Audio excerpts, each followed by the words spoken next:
in today's class, we're going to give you some healthy recipes that look amazing, but aren't as much work as you might think. So your guests and your friends will be impressed, and they'll be getting a lot of nutrition into their appetizers as well. Yes. So yeah, some of the recipes do seem intimidating.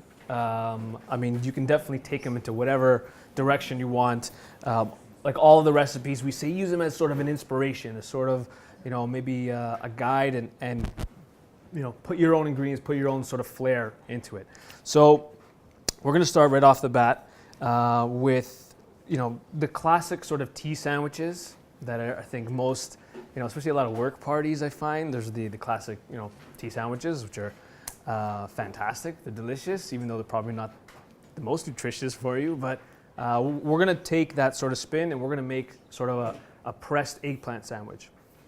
So this is something using a lot of winter flavors, and we've used the dish Caponata. So Caponata, if anyone's ever heard of it before, it's a very traditional sort of eggplant stew that's found in Italy with a lot of flavors of the South. So you're going to have a lot of some sweet, some sour, some salty, a little bit of everything going on here. So we're going to make some sandwiches with that in mind. So we're going to start off making a quick sort of pesto. Now you can do this in a food processor, which is a lot faster. But you know what? Not everyone has a food processor, and that doesn't mean that you can't do it. It actually means that you get to have a little bit more fun with your food if you can't do it. So I'm just going to put everything on top of my cutting board here. So I have about a quarter cup of sun-dried tomatoes. These are dried, and then I rehydrated them, but you can definitely get the ones, they have the ones packed in oil. Just try to drain some of the oil off before you use them. That's why these are a little darker. I'm going to get garlic. I'm going to use 1 clove. I don't want to blow you guys away today. I always double the garlic in my recipes because I love the flavor of it. So it really depends on, you know, what your own personal taste may be. I see some garlic fans waving their hands in the audience. But definitely, you're going to be grating it using your wonderful tool, using your wrap. It depends if you're trying to impress somebody at the party too. You can either show off your garlic or hide it.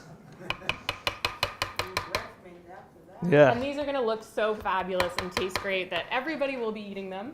So you don't have to worry about being the one person in the room with garlic wrap. Bingo. So there you go. So garlic, sun-dried tomatoes. I'm going to put some walnuts on here. Pine nuts we usually traditionally use, but you can definitely use walnuts on here. Capers. So capers and olives, very traditional in a caponata. This is going to bring you like that sort of salty brininess to it. If you don't like capers, and you can find these, every grocery store should have them in the jarred olive section. If you don't like capers, you can definitely use olives. So about a tablespoon of that. And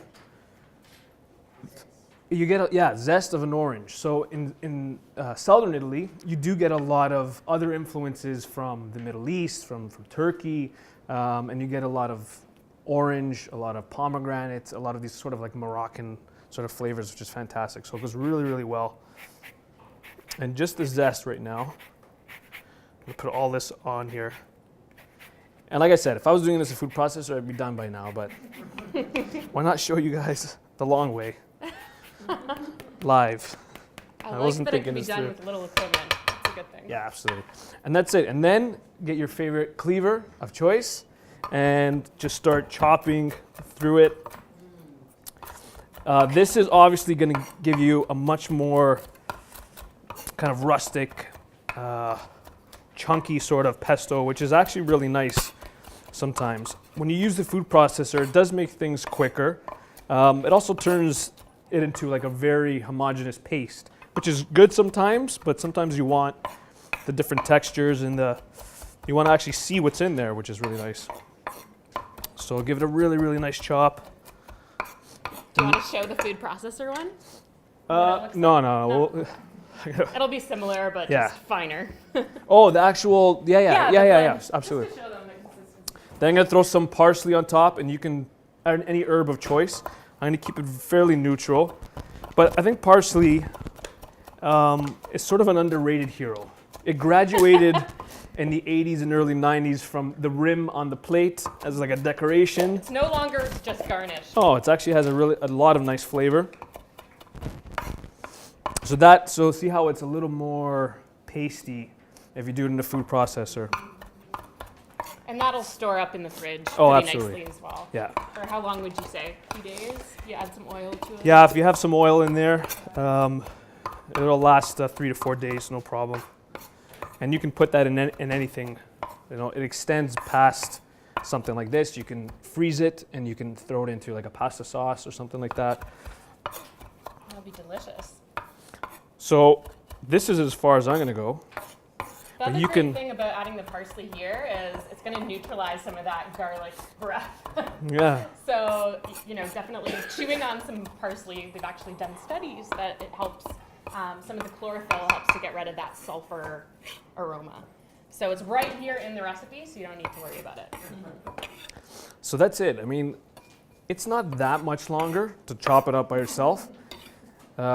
Takes a little bit of muscle, but I love the color because usually when you put fresh herbs in a food processor, and if you do that, I suggest put it right at the end. Because when you do process it for, you know, a little bit longer, it starts to bruise the leaves and it starts to become sort of dark and brown and sort of ugly looking. So this, you have this beautiful green and you see everything in there. I still see the zest, I still see the sun-dried tomatoes. If you ever have made tabbouleh before, Oh, sorry. don't tell your Middle Eastern friends if you're using a food processor. Yes. You're supposed to do it all by hand for this very reason, so that you don't bruise the look of it, it doesn't turn brown, but you have this beautiful fine chop, and you maintain that crispness and the beautiful green color. We actually, What Jeremy's up to here. so that's it. Really nice sort of pesto, sort of chunky pesto, and then we're just gonna dress it. Again, very simple. We'll use that same orange, and we'll give it about a couple tablespoons in there. Again, a little bit of acidity. It's gonna add some of that freshness.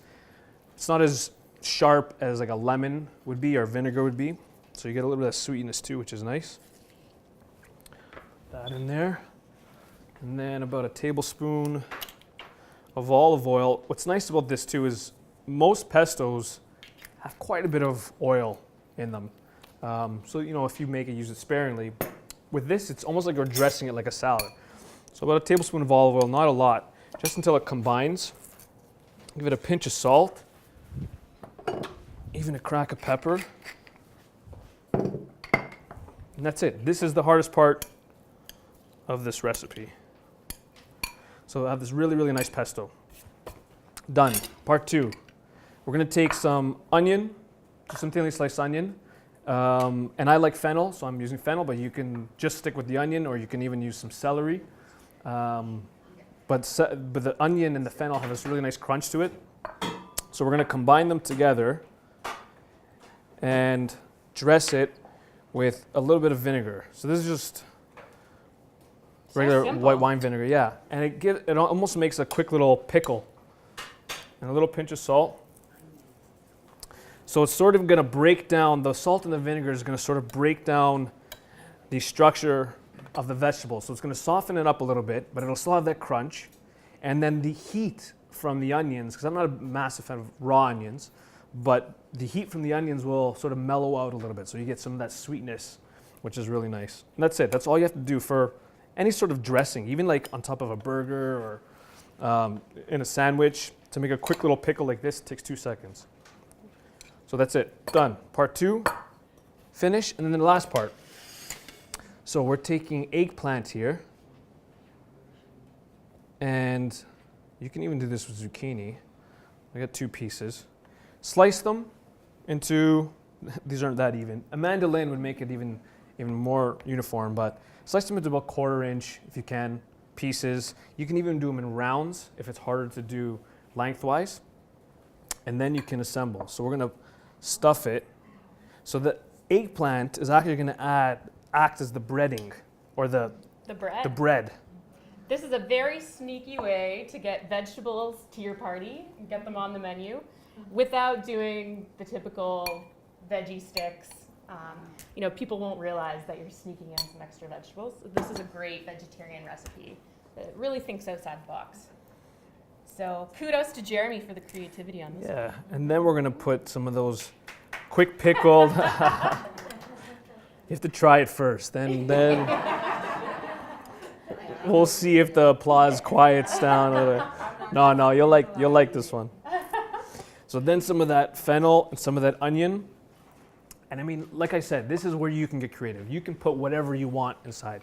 You can stuff it up with, you know, even some, I don't know, grated carrot. I don't know why I chose that. Wild. Wild.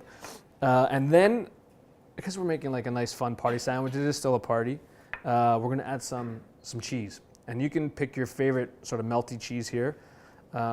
This is, again, because we're going with sort of the Southern Italian theme, this is called scamorza. Scamorza is like a smoked mozzarella. Ooh. It is fantastic. It's from the Puglia region. So Puglia is the heel of the boot, if you're looking at Italy. And it is really, really nice. It's mild, but it has a really nice smokiness to it. It melts really well. And I'm just making one here, but you can make a few, and then you can cut them into small little tea-size sandwiches. So you don't have to do too many. Like 2 eggplant should be enough to bring to a party. And now to finish it, you can put this in the oven, 425, just to give it a little bit of a, cook the eggplant and get the cheese nice and melty. Or you can throw it on top of a pan.